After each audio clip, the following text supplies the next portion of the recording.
I'm live.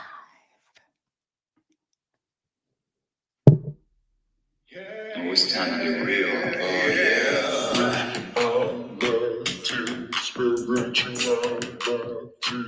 It's a new experience. Spirituality. Yeah, keep your ears open for this one. Spirituality. Got a question for RLM? Spirituality. It's time to get some answers, baby. Oh, now we getting real. It's time to get down.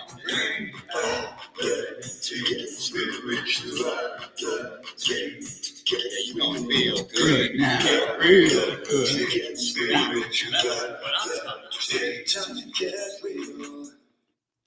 Welcome, everyone. Welcome to, listen, I'm the producer, the director, the content creator, the lighting, the cameraman. Anyway, welcome to Reality Spirituality Radio. I'm your host, global happiness specialist, inner peace practitioner, oracle, mother, fitness instructor, Reiki practitioner, but most importantly, a student.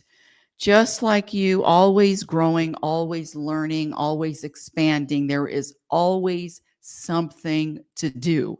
There is always some kind of level to transcend. There is always something to practice. And when I say happiness practice, when I say happiness specialist, I get a lot of pushback, even with that word happiness. Some people don't even like the word, but let me just be very clear. What I'm talking about is an energy, a personal energy, a personal vibration of contentment and peace, regardless of what happens. It doesn't matter what life throws at you. We are all challenged. Let me just speak for myself. The challenge is life feels like this, up, down, up, down.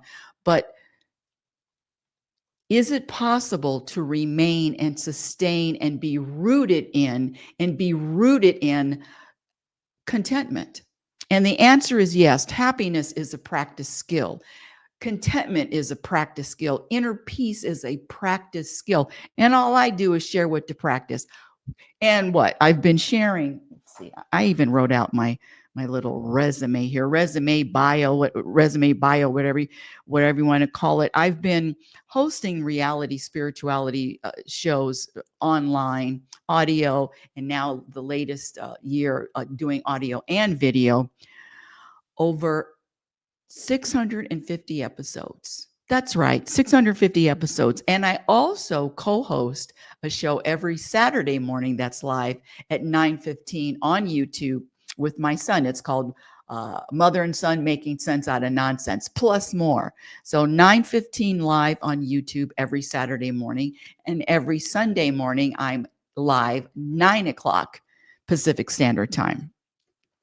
I've been teaching these classes, The Truth About Happiness, for over 15 years in California, in Oregon, and now I'm in Nevada. So when I say I've studied and just been focused, laser focused on this topic, because when I was younger, and I get a lot of new listeners, so welcome. But when I was younger, remember blowing out your candles on the birthday cake and making a wish. I always wish for the same two things. I wanted to live to my potential, and I wanted to be happy. And so when I said be happy, the search and the seeking and the happiness comes from, the program reality, or the program belief is that when you attain, or when you achieve, or when you accomplish, or when you have a certain amount of numbers in the bank account, or you have the perfect relationship, or the titles behind your name, has nothing to do with the happiness, the contentment that I'm talking about, that I'm sharing. And it is a practice skill. And my latest book, thanks for asking, my latest book, Program for Unhappiness, Exposing the Untold Truth. In this book, I list 56 program behaviors. And when I talk about programming, I'm talking about question. Let me just ask you a question. Do you worry? Do you have preferences? Do you complain? Let me just go back to worry. The only reason why people worry, it's a learned behavior. So when I say programmed, I'm talking about all of those learned behaviors. I've had them too, but the practice is to put a spotlight on and eliminate those program behaviors one by one, and at least be aware. And so the worrying is an easy one. And usually what I get back is, the feedback is, oh, yeah, Rebecca, everybody worries. That's normal. Well, no, it's not normal. It's not normal. It's a program. So you are either living this life or experiencing this life awake or asleep. But let me get back to worrying. And there's only two reasons why people worry. Number one, hold on a second. I need some water. Hold on.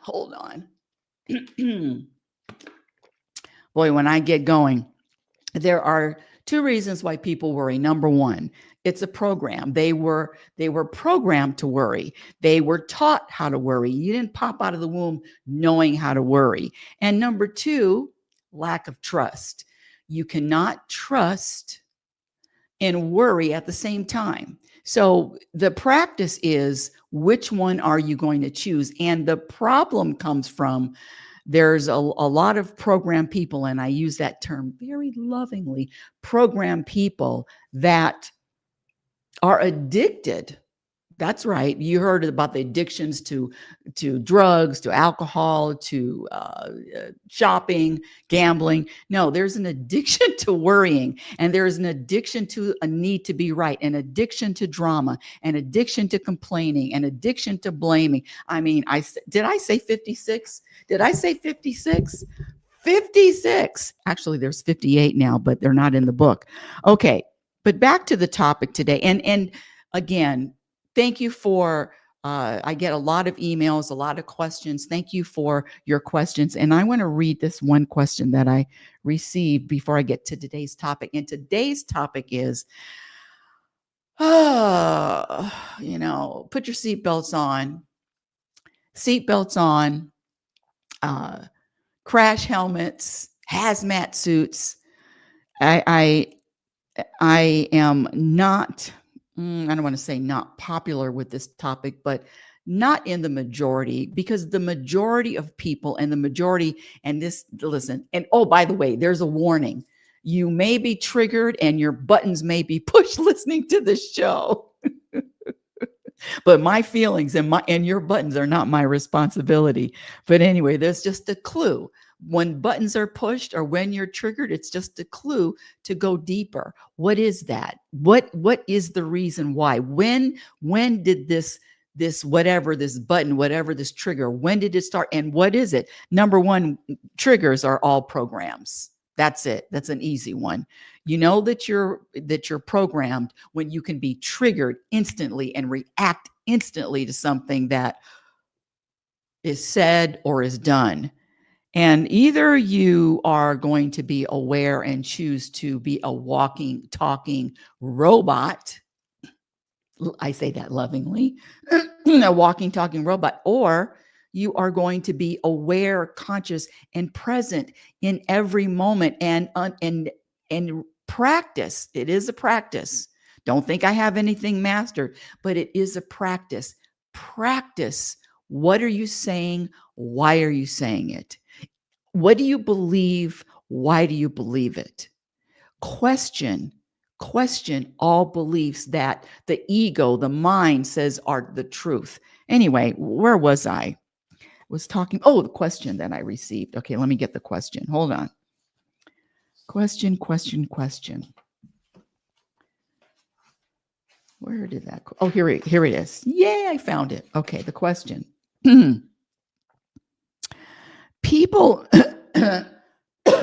People around me constantly try to involve me into drama.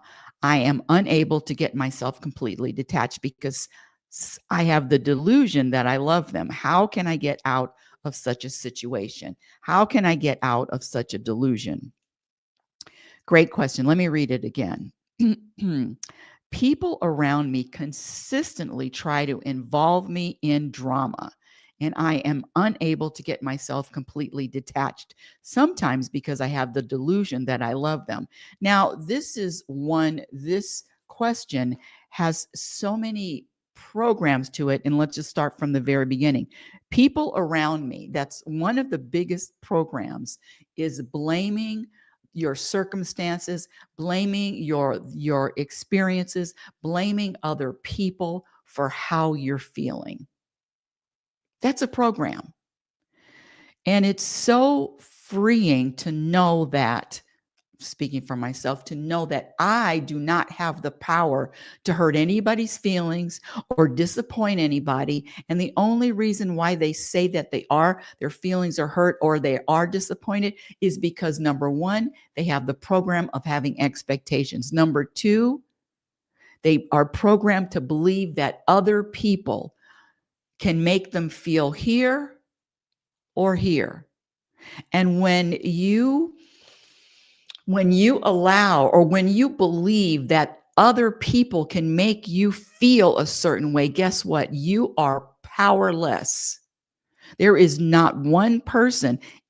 And then that's the other program, taking anything personally. So I practice, even my own son. I have one son, Lord have mercy. And even what he says or what he does, it's not personal. This kid, it needs his time, needs his space, doesn't need to call his mother every day, even though his mother would, oh, wouldn't she love that? It's not personal. So the practice is to eliminate that program thinking that something is personal. Can you imagine how powerful you would be? Scratch that. Imagine. How powerful am I not allowing anyone or anything to offend me, to hurt my feelings, because it's all my responsibility. It's all my job. But anyway, let me get back to this answer. Did we forget the question? Probably. I am so this person started out by saying other people are constantly trying to involve me. Now, two things. Number one, you're blaming. Number two, this is a forgive me, because I don't know. I don't have a soft gear. I'm a boot camp instructor, an ex boot camp instructor, and I just hit hard. So I don't have a soft gear. I don't have a. I just don't. So let's go back to this. And you're not a victim. When I make a choice, I make choices of who I'm going to hang around out with, who I'm going to hang around with, and how much time. Because some people are just grandfathered in. And some people that are grandfathered in are negative. Some people that are grandfathered in are complainers, take things personally, are programmed to the max. Most people are. But I decide how long I'm around them. I decide how much time I give them. So there's no, I'm unable to get myself completely detached. Let me say this. If something, when people say that I'm unable to, then we go even deeper, because there is something that you are getting out of. There is some kind of pleasure, something you're getting out of being so miserable. Well, some people can be addicted to being miserable or being sad or blaming. Anyway, so this is my response. And then we're going to get to today's topic, which is you will live out your destiny. Period. This is my response to the question. People around you are not the reason for your involvement in drama. Ouch. You and you alone are responsible for where you go and who you hang out with and how long. Making a decision to value peace and more, making a decision to value peace more than people that are programmed for drama is a practice. Boy, that I didn't write that very well. Making a decision to value peace more than hanging out with programmed people is a practice. Again, I'm not up here judging these program people. I'm not up here judging. It's just that I say we're all avocados, and some people are just ripe. Some people, it's just time for them to understand, for them to comprehend, for them to receive the truth. And some people aren't. An avocado, when it's time to be ripe, it is. And it's same with people. So that's the practice, is accepting other people and accepting wherever they are. And it ain't easy. Let's see what else. There is nobody in the mirror but you. And that's one of the things that I share. All of this work, when you make a decision, when you are consciously deciding that I want to experience more contentment on this journey we call life, when I want to experience more contentment and more peace and more happiness, guess what? The behaviors have to change. There is something that there is the behaviors and belief have to be different. And listen, I already know. I've been practicing this for 45 years. I already know one of his name is JT Fox. You can Google him. He's global. And he had a free seminar here in Vegas, and I attended. And I asked him, his main thing, listen, the world sells dissatisfaction. It's one of the highest commodities, other than sex, get more money, all of it. But the world sells be dissatisfied. Yeah, that's normal to have that vibration or have that energy. Got to do more. And this belief, this program belief that doing more or achieving more or having more is going to bring contentment. And you all know that that's not the truth. You do know that that's not the truth. And in fact, what I share on most of my shows, all of my shows, hold on a second. It is a study. It's called The 5 Most Common Regrets of the Dying. The 5 Most Common Regrets of the Dying. And these are people that have days to live, weeks to live, months to live. And they asked, the hospice nurse asked them, well, what are your 5 biggest regrets? The 5th regret is, I wish I would have been happier. Not one regret was, I wish I had more money. I'll just read them right off the bat. I know people I share this in every one of my shows, usually everyone, but if you get tired of hearing it, just take a break. I wish I would have pursued my dreams and aspirations and not the life others expected of me. Number 2, I wish I didn't work so hard. Number 3, I wish I had the courage to express my feelings and speak my mind. Number 4, I wish I had stayed in touch with my friends. And number 5, I wish I would have been happier. Getting back to JT Fox and the seminar and selling dissatisfaction, because that's what the program people do. The gurus, I don't care what guru, except no, they're not all gurus don't sell dissatisfaction, but a handful. I'll give you one. Moji, Mooji. Look him up on YouTube. Great talks. Eckhart Tolle, I don't believe he sells dissatisfaction. David Hawkins, may he rest in peace, didn't sell dissatisfaction. Guy Finley, he's in Oregon, doesn't sell dissatisfaction. So there are a handful, probably more than a handful of people, of gurus, of spiritual teachers, of leaders, global leaders that sell dissatisfaction. Even in the buy my book. And when I say, I have my book here, I'm not asking you to purchase it. I'm just sharing with you what's inside the book. Anyway, I really went off on a tangent, but let me go back to what JT Fox told me. I asked him at the seminar, I said, how do you sell, or scratch that? I said, how do you monetize what the world doesn't value until it's too late? How do you monetize what the world doesn't value until it's too late? You know what this motherfucker told me? You know what he told me? Find something else to monetize. Find something else to sell. Find something else. If people don't value it until it's too late, you're wasting your time. And listen, that isn't the first time.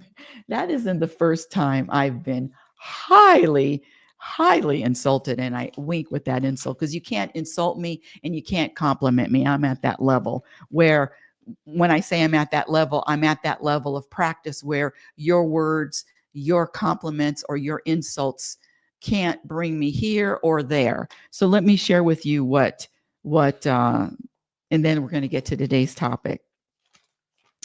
This was back in September 2021, and I was attending a a hoity-toity networking marketing event attended by billionaires. The guy that started Priceline, Jeff Hoffman, was there. The guy that started Uggs was there. I mean, it was it was just a global event, and so us little peons, we were encouraged to, and they were open to speaking to any one of us. And so there was this one gentleman who was a speaker, and his name was Walter O'Brien. You can Google him. And if you've listened to me, you might have heard the story more than once. Walter O'Brien, he's supposedly worth over $50 million. Let me just, I don't want to forget anything. $50 million. He is the inspiration for the CBS show Scorpion. I don't know if I'd never heard of it, but he's the inspiration for that show. Oh, I met him in September 2021, and it was an invitation only event anyway. And he supposedly has 197 IQ. Blah, blah, blah. He stopped terrorist attacks in the United States. I mean, he's the real deal. And for some reason, besides his leather jacket, I said, oh, he looks, hey, what's up, Mr. O'Brien? And I was curious, could I have a conversation with someone that had 197 IQ? And it was the last day of the event, and I asked him, and I tapped him on the shoulder. I said, can we have a conversation? Very nice, very gracious. He said, sure. And we went outside. On the deck, and it was a beautiful California night. And I introduced myself, and I said, hi, Mr. O'Brien. My name is Rebecca Norrington, and I'm a happiness specialist. And before I could say anything else, he told me, I would never hire you to work in any of my companies because what you do is toxic. This was worse than the J.D. Fox response. He said, what you do is toxic. I said, toxic? Happiness specialist? Please tell me more. And I was laughing. I mean, toxic? Okay. What else? What else you have? And he proceeded to tell me. I have a list. He said, you've wasted 35 years of your life studying and pursuing happiness. You've contributed 0 to the planet. Ouch. Searching for happiness and inner peace is delusional. What I've accomplished can't be measured. Therefore, I've accomplished nothing. That's one of my favorites. He said I was selfish. He already told me I was toxic. And if the people I counsel don't employ at least 1,000 individuals, I'm wasting their time, and I'm wasting their time and my time. Wow. What a list of nice things to say to a young to a youngster. Oh, by the way, the question is, why was I able to laugh when he said, I'm toxic? And here we go with the practice. This is what I practice. And if I practice it and if I can accomplish it, you can. I'm looking right into the camera. You can too. So, number one, I know this isn't popular with the world.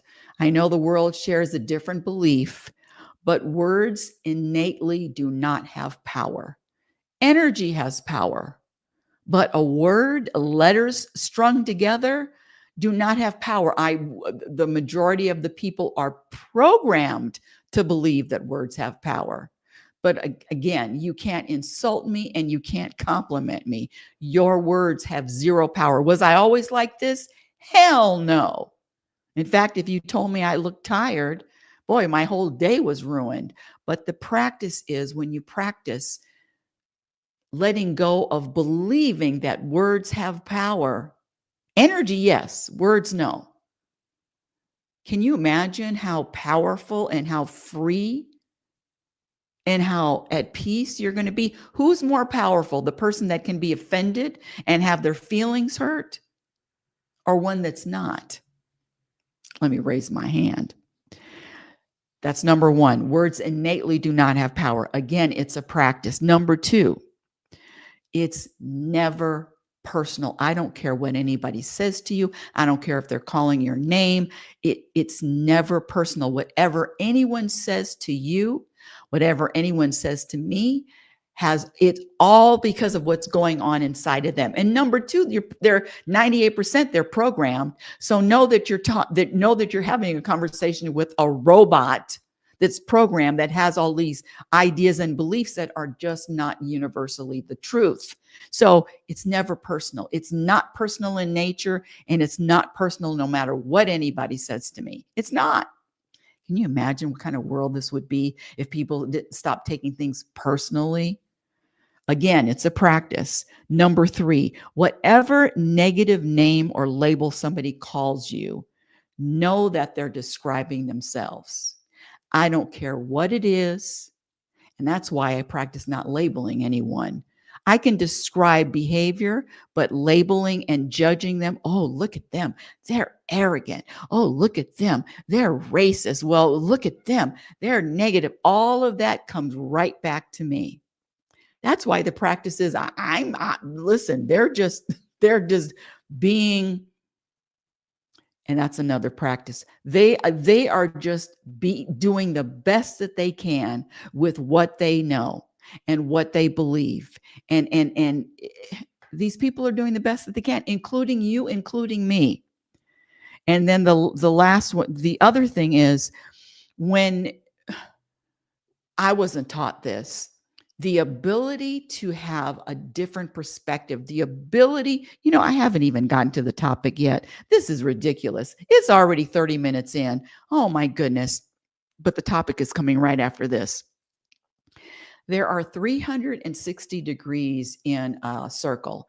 And so the practice is, I know I wasn't taught to practice this, but the practice is finding another perspective instantly, as opposed to just one perspective. So my dear friend Walter O'Brien only had one perspective on this pursuit, this searching, the truth about happiness, the pursuit of finding the truth about happiness. He had one perspective, and it was all thumbs down. However, what happened after our little meeting? Guess what happened? You're not going to believe this. After all of those things that he said to me, I asked him to take a selfie with me. Let me look at it. Let me see if I can find it real quick.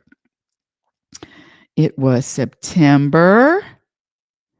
Search. Oh, that's what I do. Search. It was September 2021. Well, let's see, 2021. Let me see if I can pull it up. My selfie with Walter O'Brien. Where is it? Oh, I have to do this. This is a live show. September 2021. Wasn't that it?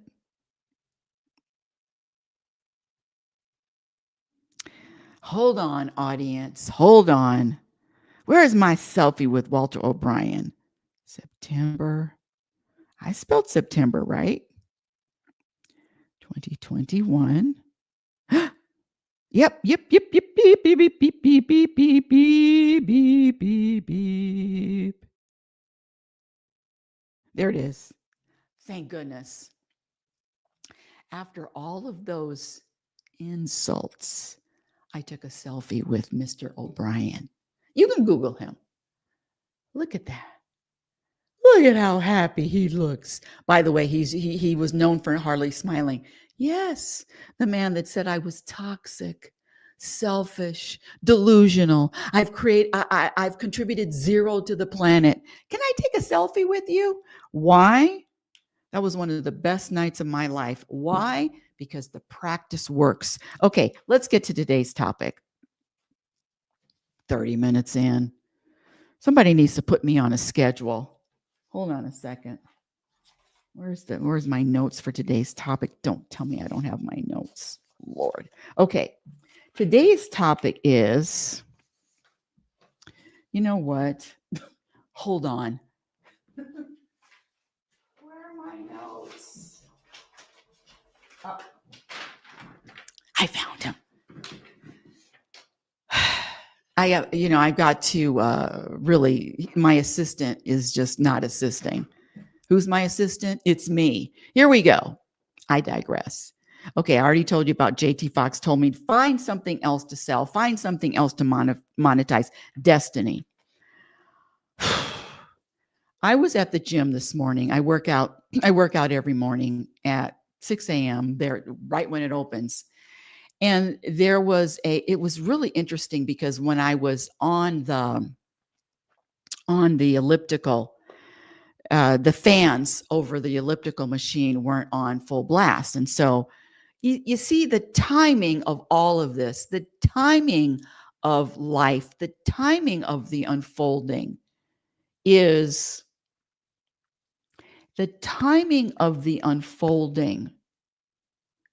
part of the magic of this journey. Every minute, every second, every encounter is by design. I mean, every minute. There is no such thing as wasted time. I usually get on the elliptical and I'm just stuck there for 30 minutes. Not stuck there, but I stay there for 30 minutes. And today, I got off the elliptical about 3 minutes into it because the fan over the elliptical was moving like this.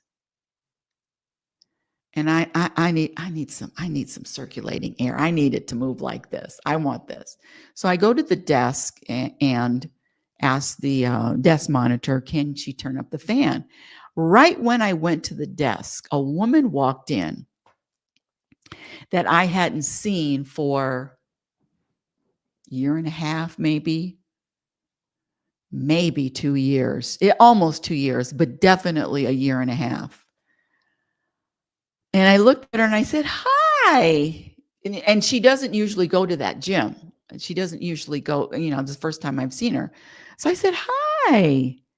And she looked at me like she didn't know who I was. Now, meanwhile, I have this woman's phone number. We've had private sessions together, probably up to 5 to 8 sessions, if I remember. I taught the class, The Truth About Happiness. She attended classes for at least a year, personal one-on-one sessions. And I said, hi.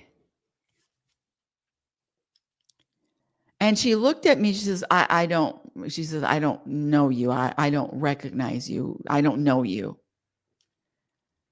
And I said, and I had my sunglasses on. It's so bright in there. I mean, all these fluorescent lights. Oh my gosh, I might as well have surgery anyway because the brightness. So I wears these light sunglasses, and I took my sunglasses off. I said, "It's me. It's Rebecca." And she kept looking at me. She says, "I'm sorry, I don't know you."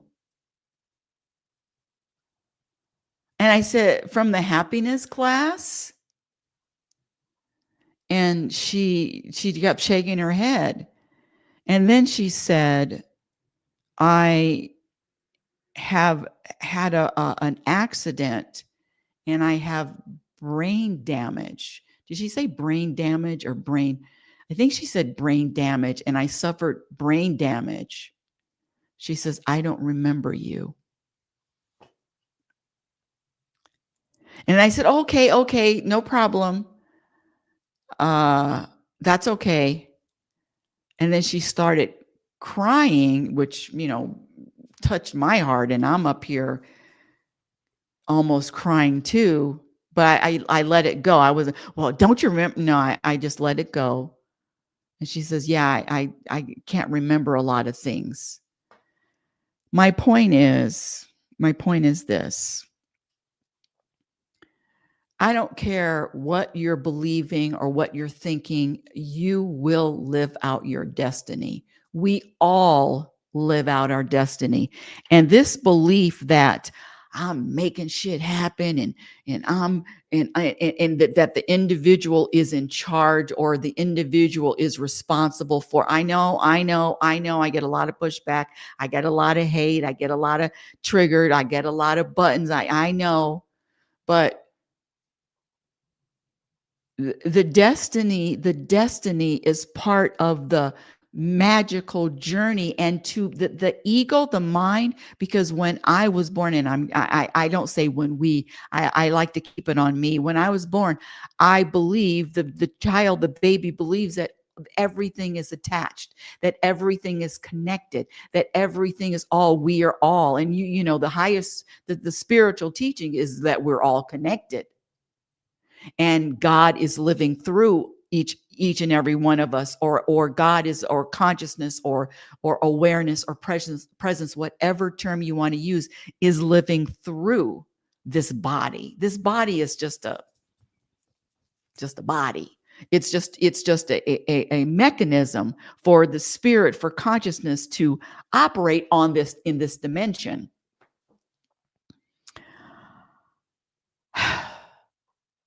And so to really know and trust and let go of all of these worldly, or all of these man-made, all of these things that the program is enticing Rebecca, speaking for Rebecca, enticing her to believe that something is happening or something is not happening, or I'm blocking. How can I block or sabotage God? Impossible. And I also like to share the story of that there was this one famous dude. What was his name? Hold on. Famous guy. Oh, that's right, Jesus. And Jesus had a little episode in the Garden of Gethsemane, and Jesus was struggling. No, thank you. Don't crucify me. I don't want to go through this. And it's not my cup of tea. Not today. Not today, Father. But the bottom line is, at the end of all of that struggle, the response, or the surrendering to, okay, not my will, your will. And I tell you that if it happened to Jesus, it's happening to all of us. We're the same. It's just that the realization that living out this is no more or less than what God wants to experience through us as individuals. And you are either experiencing living this life awake or asleep. And when you are awake, you realize that this journey is just a dream that will be over in a flash. Look at any of those NDA videos on YouTube, near-death experiences. Most of them, well, I haven't looked at all of them, but the ones that I have looked at tell the same story. The same story. And there is a revelation of understanding what home is. This earth is just a temporary, it's just a temporary spot. It's just a temporary little peak in time. It's God manifesting itself into human form. And what God wants to experience, guess what? God, the universe source, is going to experience it. No more and no less. And the ego does not want to digest that, does not want to believe that. Rebecca's ego is saying, "Oh yes, I'm making something happen. I'm clearing my blocks. I'm doing all of this. I get it. I promise you I do." But the truth is, whatever you are experiencing has nothing to do with, "Oh, I cleared my blocks." It's just time for you to experience something different. End of story. But the ego will have a story to it. Manifesting. God, the universe, God, source, whatever God wants to manifest, it will. In fact, if you know who Abraham Hicks is, Esther Hicks, she channels Abraham. And I went to one of her seminars, one of her workshops live. So I see Esther live channeling Abraham. And Abraham said, and I'm paraphrasing, there are certain animals that want to experience being eaten. Now, I don't get it. I don't understand it. I don't comprehend it. And it's not, there's so much that the understanding and comprehension, just a speck. But there are certain animals that want to experience being eaten. Boy, that sounds painful. And so back to this, you will experience your destiny. And the point of bringing this topic up is to share that while you have time in this human form, wouldn't it be nice, pleasant to experience this journey with peace, with more freedom, with more relaxation, with more calmness, with ease? Wouldn't that be a nice way to experience this human form? And you can, with practice knowing that you will live out your destiny regardless of what you do and regardless of what you don't do. Shout out to Kobe. Shout out to Kobe's daughter. Shout out to all of these people that have gone. They are just living out their destiny, not making any decisions. God's making the decisions. At least that's what I practice. So you are either experiencing this human life awake or asleep. Awake or asleep. I choose awake. And the other thing I wanted to say is, if you've listened to me, you know that there is an ongoing story about when my mother died and she gifted the family house to her handyman. Now the court, it's 7 years later, almost 7 years later. Now the case, it was appealed. The decision was appealed in my favor. And so it's going to be heard. The case is going to be heard. But almost 7 years, that's part of my death. I couldn't have sped it up or slowed it down. And that goes for that. It goes for medical issues. It goes for everything. There is nothing, there is nothing that I have the power to do to change what God's plan is living through me.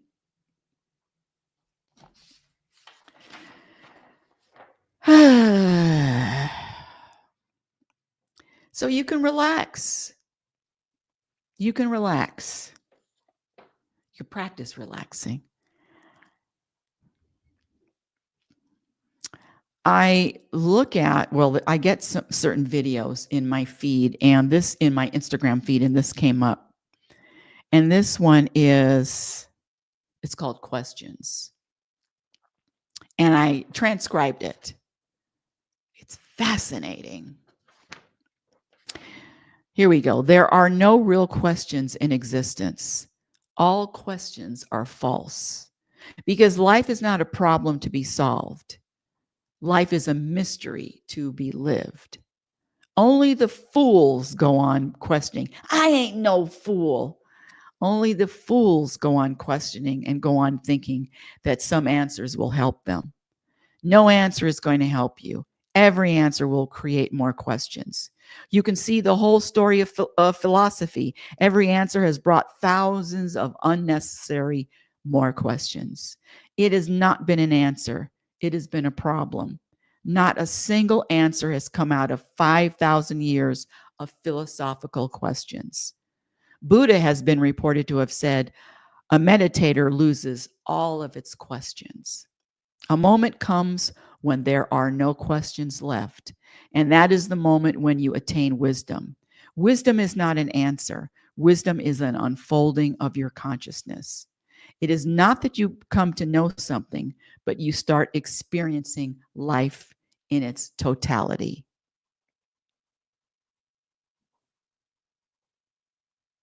Most people spend their lives chasing answers, believing that the right knowledge will bring them peace. But here's the truth. Real wisdom isn't found in answers. It's found in experience. The mind creates endless questions, leading to more confusion, while deep presence dissolves the need for answers altogether. Meditation, self-awareness, and stillness doesn't give you new facts. They expand your consciousness so you can experience it in its totality. There are no questions. I see dead people. That's way, way off the rails. Okay, shout out to Kendrick Lamar. Okay, that's today's show. That is today's show. Questions. You're living out your destiny. But you know, the ego and the mind and the person and the human will not accept that. We'll say that that's wrong. We'll say that no, I'm making shit happen. Okay, keep believing it. But there is a reason that the mind doesn't want you to believe that you are not making anything happen. Why? Because then the mind would lose its existence and its power and its identity. All right, that's the end of today's show. Let's put the song. I'll ask my producer to cue up the theme song. Producer, cue up the theme song, please. Okay.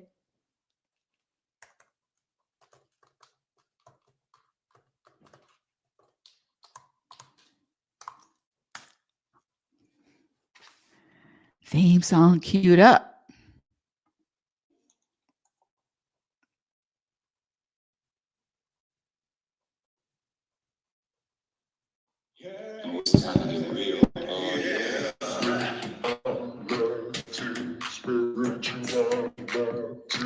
It's a new experience.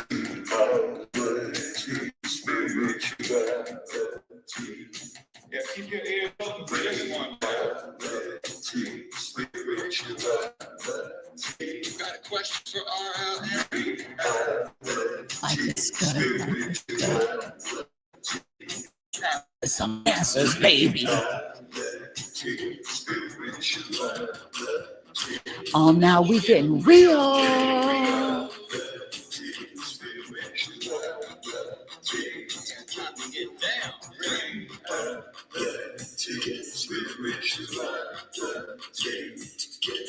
Real good now. Real good. Time to get real.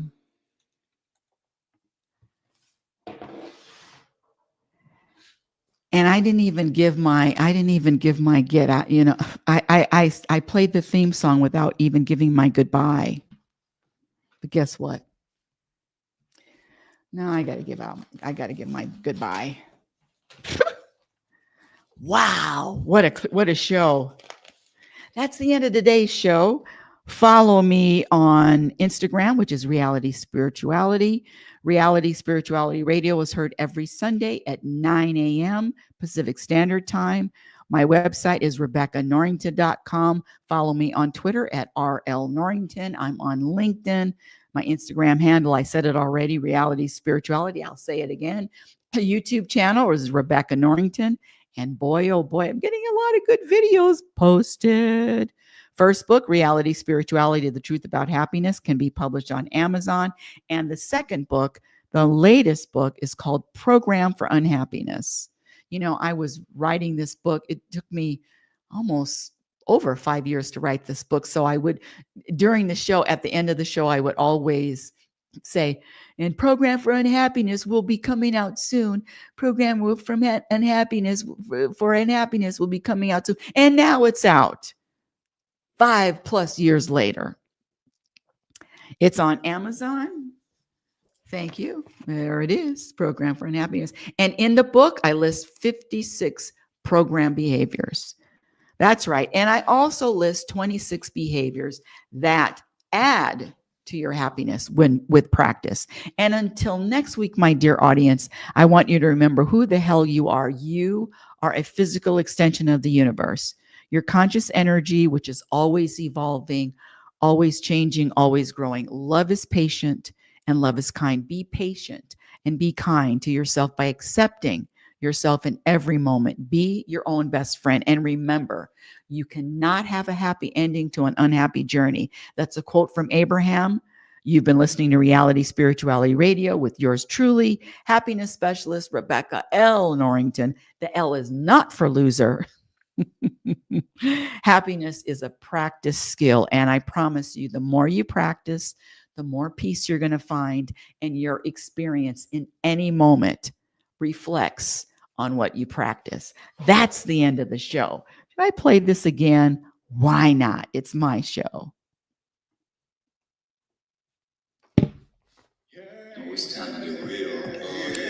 Now that's crazy. And by the way, the only reason why somebody gets embarrassed, being embarrassed is a program. And the only reason why somebody gets embarrassed is because they care about what someone else thinks. I don't get embarrassed. Even I forgot my ending. I've done worse.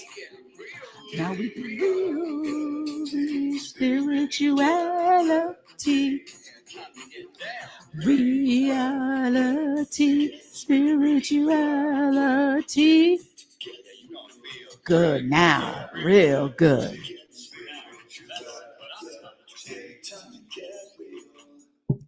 Now that's the end of the show. Have a conscious week.